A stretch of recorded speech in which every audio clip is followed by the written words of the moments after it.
Quais são esses erros? Eu pus erros entre parênteses aqui também, gente. Por quê? Porque assim, não é um erro, mas é assim, é um chamado, é uma atenção a mais que você tem que dar para aquela amostra. O que pode acontecer para alterar esses valores do CHCM?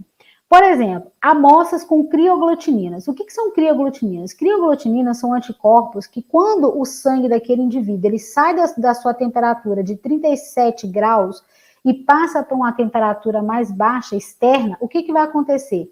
Esses anticorpos, eles vão fazer com que ocorra um agregado dessas hemácias. Fazendo esse agregado de hemácias, o que acontece? Você vai ter um número maior de hemácias concentrada no mesmo volume. Como você tem um número maior de hemácias, cada uma dessas hemácias carregam consigo hemoglobina. Então, você vai ter uma concentração maior de hemoglobina ali. Como que eu calculo o meu CHCM? Uma hemoglobina pelo meu hematócrito? Então, quanto mais hemoglobina eu tiver, maior vai ser o meu CHCM. Então, nesse caso, no caso das crioglutininas, eu não sei se vocês já viram, mas quando a pessoa tem essa presença desses anticorpos, não é raro acontecer isso, gente. Já aconteceu comigo várias vezes, não é raro acontecer isso. Acontecer de aparecer, você vai ver, assim que você colhe o material do paciente, ele vai para o tubo. Quando a temperatura começa a baixar de 37 para temperaturas inferiores a 37, que é a nossa temperatura corporal, você vai ver que o sangue ele fica coagulado, é como se ele estivesse todo coagulado, ele fica arenoso.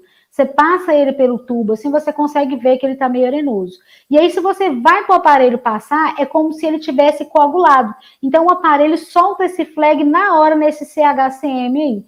Então, quando eu passo esse hemograma, o que vai acontecer? O meu CHCM vai estar lá em cima. Por quê? Na hora que o aparelho for ler, ele vai pegar aqueles aglomerados de célula e vai ler como se fosse uma unidade celular. E aí, o que vai acontecer? O meu valor de hemoglobina vai lá em cima, porque eu estou lendo várias hemoglobinas, eu não estou lendo uma hemoglobina por hemácia, eu estou lendo várias hemoglobinas por volume, que teoricamente ali ele está lendo como se fosse uma. Então, o meu valor de hemoglobina vai estar lá em cima. E quando o aparelho for calcular o meu CHCM, o que vai acontecer? O meu CHCM também vai estar lá em cima. Então, ele vai dar um flag. E aí eu tenho que prestar atenção. Mas aí o que eu faço nesse caso, Adriana? Nesse caso é muito simples, gente. Quando você pega um material desse, o que você vai fazer? Você vai colocar esse tubo em banho-maria a 37 graus. Aí vocês vão ver que assim que vocês colocam o sangue em banho-maria, vocês vão homogeneizando ele devagar ali dentro do banho-maria, vocês vão vendo que ele vai recuperando o seu aspecto natural de sangue, sem aqueles coágulos, aquele aspecto arenoso. Acabou de fazer isso, envolve ele na mão e passa ele direto no aparelho. Passou no aparelho, vocês vão ver que esse flag vai sumir. E aí você vai ter o resultado normal. Então, isso é muito importante, fazer esse teste, tá? Quando isso acontecer, por quê? Porque você não libera um valor errado.